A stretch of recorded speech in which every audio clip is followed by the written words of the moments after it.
All right, welcome back, everyone. We are diving deep into the season finale of Landman today. Ooh, exciting. Yeah, the modern-day Texas oil drama. Yeah. It's given us family feuds and power struggles and cartel threats and all sorts of things. A lot going on. And this finale did not disappoint. No.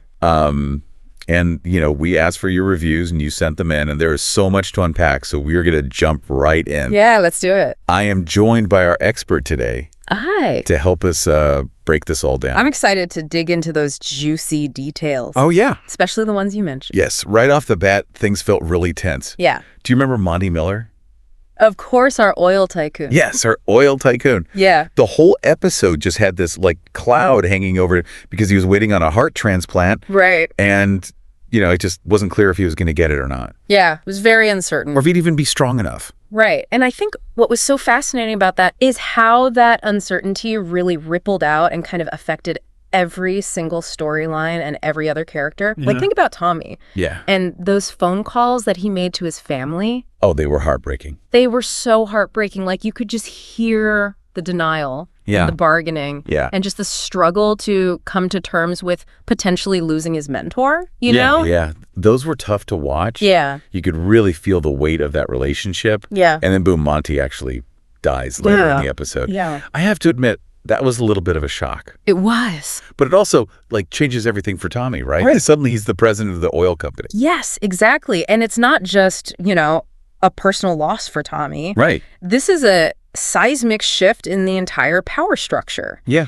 Tommy has always been this smooth operator out in the field. Yeah. But now he's got to be in the boardroom. Mm-hmm. Can he handle the corporate sharks? Yeah. How is his leadership going to be different from Monty's? Yeah. So it really kind of sets up this whole new potential dynamic for, going into season 2 if we get one.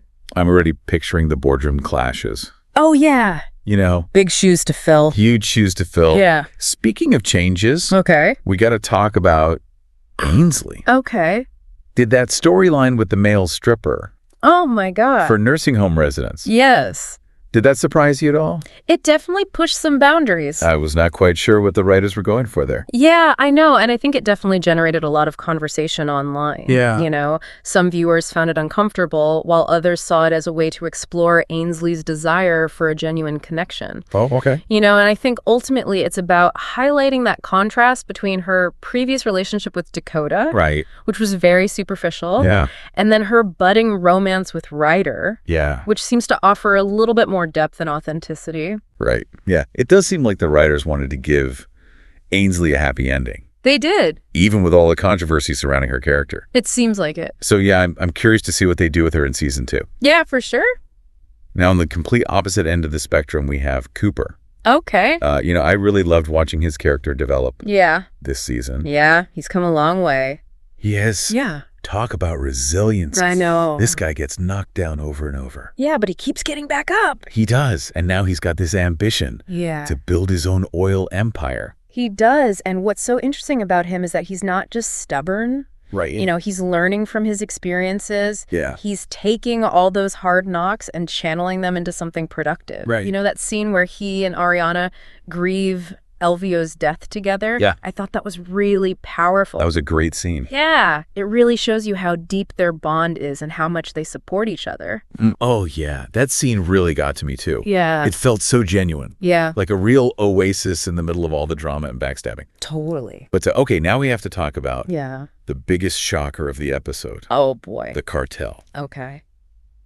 Did you see that kidnapping and torture scene coming? Oh, my gosh. Talk about intense. Intense. It had me on the edge of my seat. That whole sequence was just masterfully done, Yeah. wasn't it? Oh, yeah. The way the tension built and then the brutality of the torture. Ugh. And then that sudden twist Yeah. where the cartel boss just eliminates his own men I know. and offers Tommy an alliance. I was not expecting that. I know. My jaw literally dropped. Yeah. It felt like such a bold It move was a bold move. from the cartel leader. Yeah. What do you think was behind that offer? Oh, that's a good question. Yeah. Do you think it was genuine or was it just a power play? Right. What was he thinking? Yeah. I think there are a few layers to it. On the one hand, the cartel leader clearly respects Tommy. Yeah. He sees him as a formidable opponent, someone who's not easily intimidated. So maybe he recognizes that an alliance could be mutually beneficial. Yeah. But then on the other hand, there's also a shrewdness to it. Yeah. He knows that Tommy's in a vulnerable position with Monty gone. Right. So it could be a way to exploit that grief and manipulate him into a deal that favors the cartel. That makes a lot of sense. Yeah. But Tommy refuses. Right? Yeah. He draws a line in the sand. Yeah. They can be friendly, but not friends. Yeah. Exactly. And that refusal really speaks volumes about Tommy's character. Yes. It would have been so easy for him to cave under pressure. Oh, yeah. To accept the cartel's offer for protection and power. But he doesn't compromise his values. Right. He's willing to face the consequences, even if it means putting himself in danger. That's what I love about Tommy. Yeah. He's not perfect, but he's got this core of integrity that you can't help but admire. Yeah. But it also makes you wonder, right? It does. Will this refusal come back to haunt him? Oh, absolutely. Like, what's going to happen? The cartel is not known for forgiveness. Right. This could easily escalate into a full-blown war. Oh, gosh. And now that Tommy's the head of the company, he's an even bigger target. Oh, man. Yeah, all right. That is a lot to think about and digest. Yeah. But for now, we're going to leave it there. Okay. Join us for part 2 of our deep dive into the Landman season finale, where we will continue dissecting all of this and more. I'll be here. Awesome. See you then. Welcome back to our deep dive of the Landman finale. We are back. Yeah, and it just, picking up right where we left off. Yeah. The cartel, that scene. Oh, so much to unpack there. It was just so intense. Right. And, it brings us to the final scene of the season. Okay. That image that stuck with me. Yeah. Tommy standing in his backyard staring down that coyote. Yes. Such a powerful image. It is, especially coming after, the one we saw earlier in the episode of the dead coyote on the side of the road. Right. What did you make of Tommy's warning to the coyote? Oh, yeah. You better run, buddy. They kill coyotes around here. It's such a simple line, but it's so loaded with meaning. Oh, it is, yeah. On one level, I think it's a reflection of just the harsh realities of the world that Tommy inhabits. Yeah. It's a world where, survival is a constant struggle. Right. Danger lurks around every corner. Yeah, like he's saying, look, kid, this is how it is here. Exactly. You got to be tough, you got to be smart, or you'll end up like that other coyote. Exactly, but I think it's also about the changes that Tommy himself is going through. Okay. He's lost his mentor, he's facing these new responsibilities, and he's still grappling with that trauma from the cartel kidnapping. Right. So that line about killing coyotes, it feels like a warning to himself as much as it is to the animal. Wow. Like he's reminding himself that he can't afford to be naive anymore. That's a really interesting interpretation. Yeah. It adds a whole other layer to that scene. Yeah. But it also leaves us with so many questions. It does. What's next for Tommy? Right. What's next for the company? Will he be able to handle the pressure of leading the company? Can he protect his family from the cartel? Oh, right. And what about his relationship with his own team? Oh, yeah. Will they be loyal to him now that Monty's gone? Yeah, are they going to see him as weak? Right. Are they going to try to undermine him? Oh, gosh. So many good points. A lot of potential for some serious internal conflict there. Ooh. Okay, well, speaking of conflict, Okay. we have to talk about those fan theories that have been popping up online. The fan theories, yeah. I was reading an article on Screen Rant, Okay. and some fans are convinced that Monty isn't actually dead. I saw that too. What? It's amazing how much speculation that final scene has generated. Some fans are pointing to like the medical equipment in the background. Yeah. And they're arguing that it suggests, maybe Monty's still alive. That would be a wild twist. It would. I mean, we've all seen shows pull that kind of fake out death before. We have. But honestly, I kind of like the idea of Tommy stepping into that leadership role. Yeah. It just opens up so many possibilities for the story. I agree. I think Tommy as president of the oil company is a much more compelling premise for season 2. Yeah. We've seen him outsmart his rivals in land deals. Right. But can he handle the boardroom politics? Yeah. The pressure from shareholders? Can he maintain his integrity? Right. Can he maintain his integrity in this world where everyone seems to be playing dirty? Ooh, yeah, and let's not forget about the looming threat of the cartel. Oh no, they're still out there. They are. Waiting for an opportunity to strike. Yeah, I have a feeling things are about to get even more intense. I think you're right. I think the stakes are higher than ever. Wow.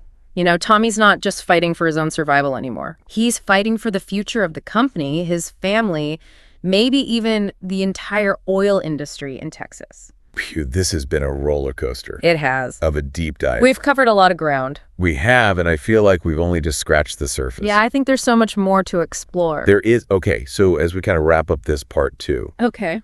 what are some key takeaways Ooh, good question. that you want our listeners to kind of ponder as we wait for news of a season 2 renewal? All right, so here's something to chew on. Okay.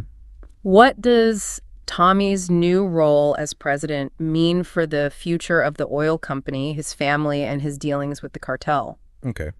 Will he be able to balance the demands of his personal life with the pressures of leading a major corporation? Right. And how will his approach to business differ from Monty's? Okay. Those are just a few of the big questions that I hope the writers will explore in future seasons. Oh, those are some great questions to keep in mind. A lot to think about. Feels like we're just getting started with all these possibilities for what could happen. I know, right? It's so exciting. I know. And speaking of new beginnings, I'm really curious to see how Tommy's leadership style Oh, yeah. might differ from Monty's. Right. Do you think he'll bring a fresh perspective to the company? That's one of the most intriguing questions, isn't it? I mean, Monty was very old school. Yeah.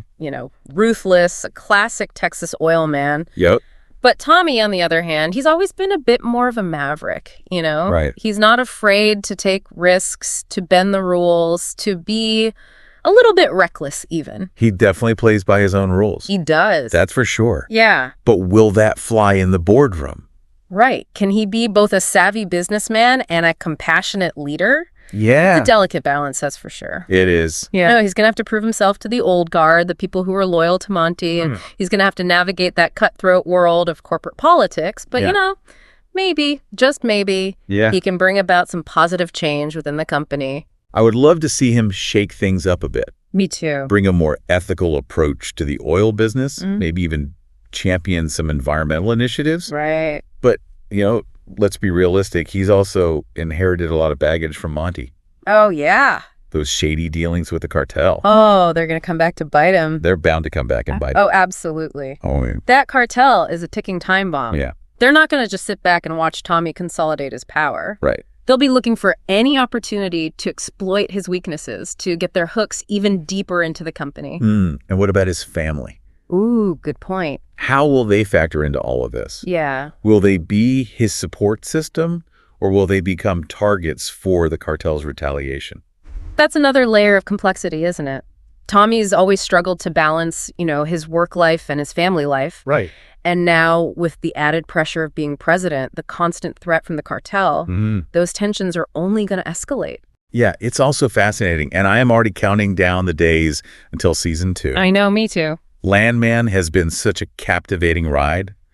The characters, the plot twists, the moral dilemmas, it's all been top-notch. It's a show that really gets under your skin, doesn't it? It's entertaining, but it also makes you think about, the bigger picture. Yeah. The human cost of the oil industry, the compromises people make for power and wealth, the constant struggle for survival in a world that's often, ruthless and unforgiving. Well said.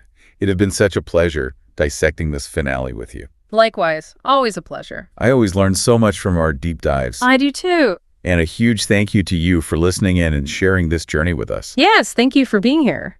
Don't forget to check out the articles we've linked in the show notes if you want to delve even deeper into the world of Landman. Yes, good stuff there. And until next time, keep exploring, keep questioning, and keep those theories coming. Absolutely.